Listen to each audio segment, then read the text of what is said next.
La coordination des enseignants de l'enseignement et de la recherche scientifique C7 a procédé à une grève de 5 jours. Le lundi 27 janvier 2025, les enseignants de la coordination réclament des primes que les autorités leur doivent depuis une année. Cette grève de ces enseignants-chercheurs impacte de façon significative les étudiants des universités concernées. On perturbe le rythme de nos cours puisque notre objectif maintenant c'est de finir la licence 2 avant le carême. Mais en vue de ces circonstances-là, je pense que coûte que coûte, ça aussi, ça peut jouer sur nous. Concernant ces grèves-là, ça a perturbé nos cours, mais ça nous, comme juste on a perdu 2 mois de cours aussi, donc ça va continuer à nous mettre en retard encore.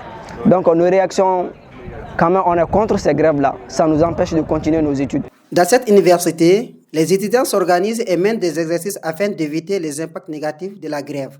Nous, ici, à la faculté des sciences administratives et politiques, on s'organise entre nous dans les aires vides où les professeurs ne viennent pas pour exercer entre nous. On fait des TD, des débats, etc. C'est entre nous.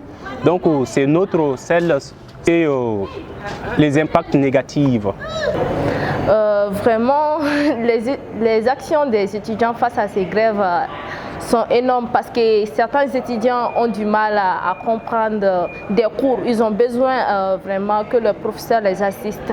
Et pour cela, il y a certains étudiants qui sont partis créer certains clubs pour se former dans ces clubs. Et d'autres étudiants aussi font des recherches sur des différents nets pour combler le vide qui existe. Parce que ces grèves les a beaucoup affectés dans leur formation. Certains étudiants ont pris connaissance de cette grève à la dernière minute, d'où leur vive inquiétude face à la situation du système universitaire.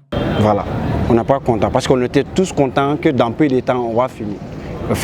À la suite de cette grève, des étudiants de la FSAP lancent un cri de cœur aux autorités afin de trouver un consensus avec les enseignants-chercheurs de leur université. De faire leurs possibilités pour qu'ils puissent accorder les primes des enseignants pour que nous on puisse continuer les études parce que l'année file. Actuellement, chaque étudiant a la patience quand même pour aller dans une autre classe encore. Comme le dit Nelson Mandela, l'éducation est l'arme la plus puissante pour changer le monde. Les enseignants annoncent la reconduite de cette grève si seulement leurs doléances ne seront pas prises en compte. Les autorités maliennes doivent trouver un terrain d'entente avec ces enseignants afin que tout redevienne à la normale.